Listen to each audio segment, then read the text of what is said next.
How much of this life before I came into the physical was planned? General basics. The details are attracted by the vibrational countenance that you have. And so here's the best way of explaining it. Certainly, you do have intention coming in. And to the degree that you get into alignment and stay in alignment, then that non-physical intention is satisfied. But it is usually rather general. In other words, you know you're a creator of your own experience, and you expect to appreciate the contrast, and you know that your guidance system will guide you, and you feel enormous appreciation for the others with whom you will co-create. The details are really left for you to discover for your surprise and delight. And it's the reason that once you get here, there is so much that is already going on around you that you get to observe and then choose from. Sometimes people say, I'm sure I didn't have much choice, or I would not have been born to these people. And I would not have been born in this town. I would have been born in Malibu, near the beach. But your intentions are satisfied by your time and place of birth. Okay, so I have a hard time answering, because I beat stage 4 cancer. I have a hard time answering some of my friends, thank you, that have gone through that. So I created it. I created that cancer in me, or it's a hard question to answer. Or people, or babies that are born with, I set out to do that, to beat it, maybe to sit here and say, hey, I beat.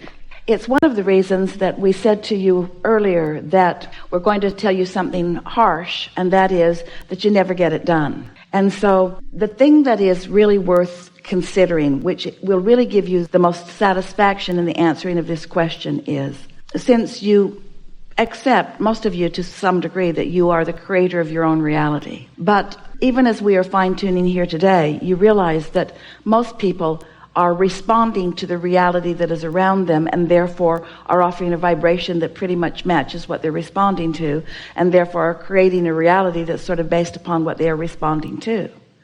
And so when we begin making the distinction that you get what you think about, and we make the distinction between the thoughts that you are thinking and the thoughts that you are receiving, then you realize that there's a whole lot of creating by default going on. So we never say to you, you created that exact thing because you exactly wanted that thing, because there's a lot of creating going on by default.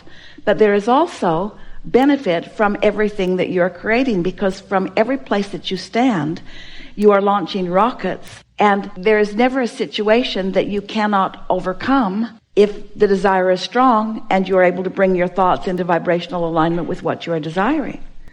The subject that makes what you were just projecting here feel so uncomfortable to so many, that idea that things happen to me that I'm not in control of, or even if I was in control of them, I didn't know that I was, and so that I didn't, and so I had experiences that I didn't want, which will ultimately lead perhaps to the death experience. The thing that is at the basis of so much discomfort is the misunderstanding of how eternal we all are, and of how that there is no death.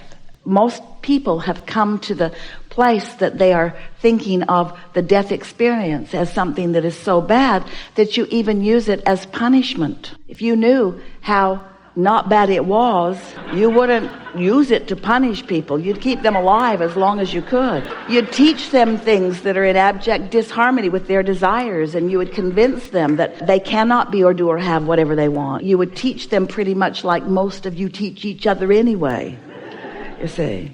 And so sometimes people want to go back to the beginning of thought, or to the beginning of that which they are, and we say, just pay attention to the thoughts that you think and how they feel, and realize that when you got on those hopeful thoughts, how good they felt, and when you were not on those hopeful thoughts, how bad they felt.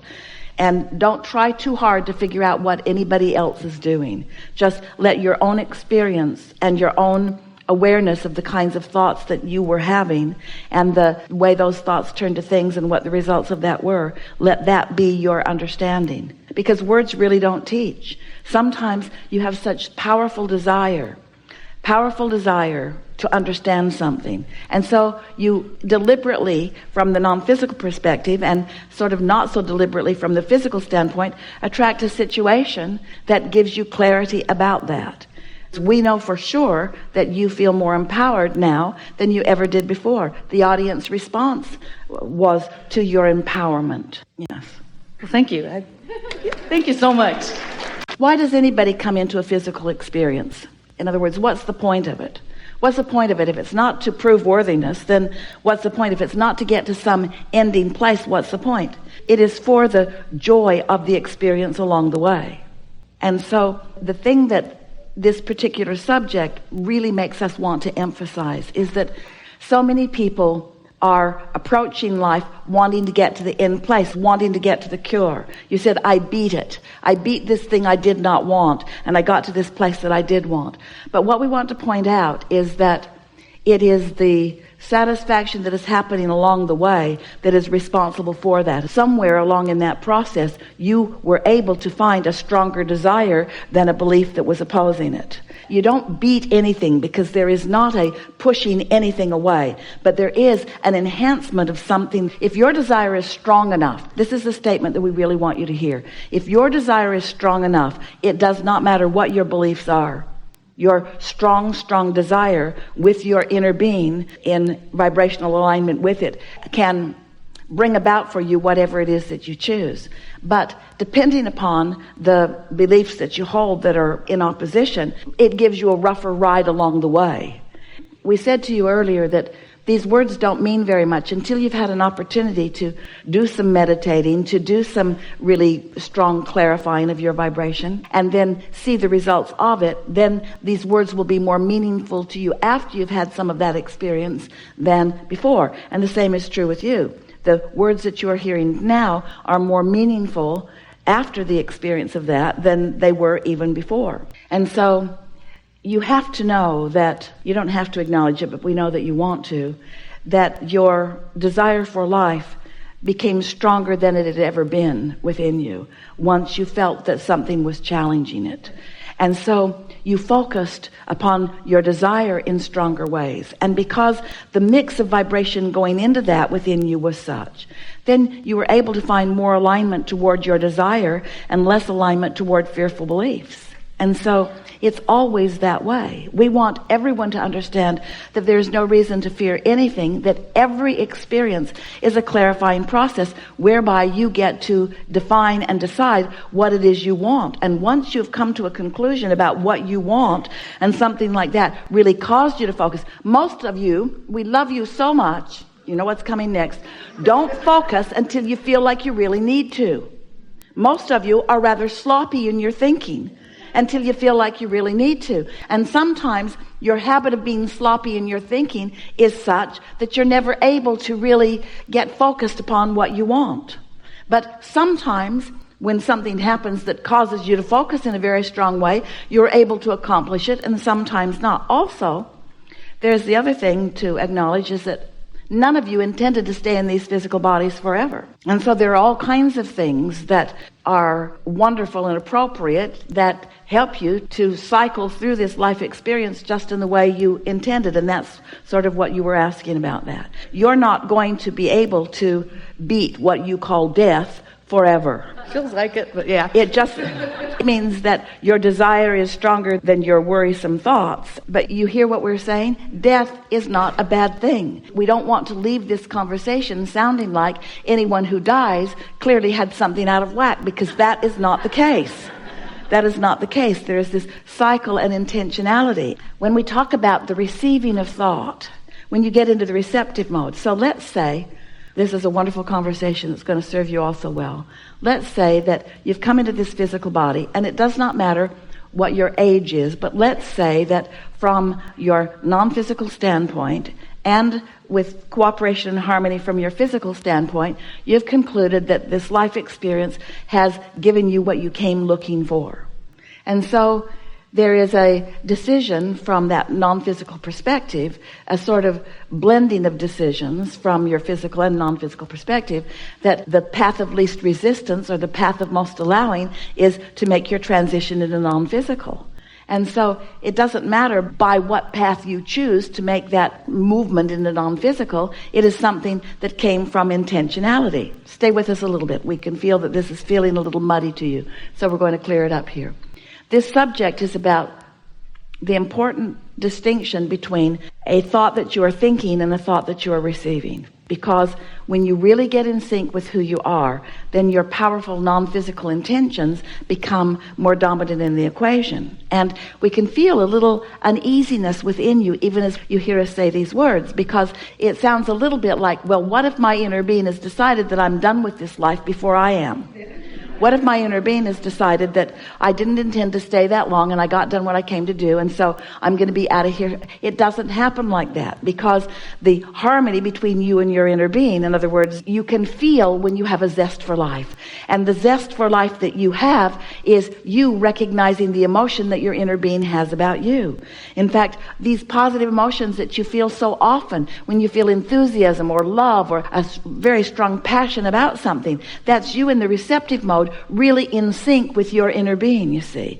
And that's when you are at your most powerful. We want you to feel the leverage of control. We want you to feel the power of this life force, this energy that creates worlds as it flows through you.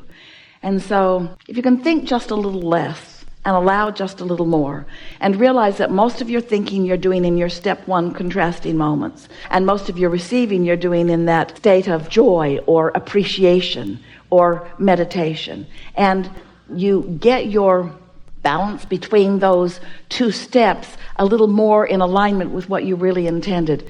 Most of you, when you came into this physical experience, you knew that you would be thoughtful, and you knew that there would be plenty to focus upon, and you knew that you would think, and you knew that when you thought a thought, that thought too would think. You understood the power of vibration, and you understood what thought is, and you understood what energy is. But you intended to spend maybe 10 or 20, but mostly closer to 10% of your experience in that step one, where you're really exploring contrast and defining through your thought process what you prefer.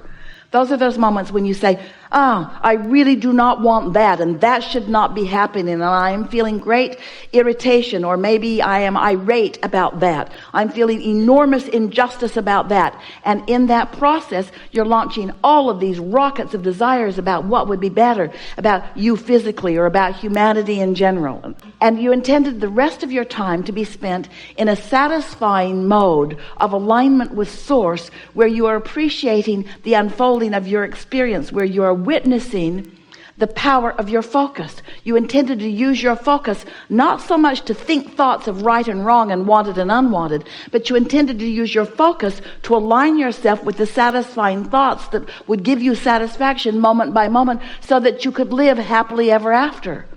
Can you feel what we're getting at here? And most humans have that balance flipped, where 90% of the time you are irate and pushing against one thing and another, mostly because you are so integrated through media, and in these times through social media.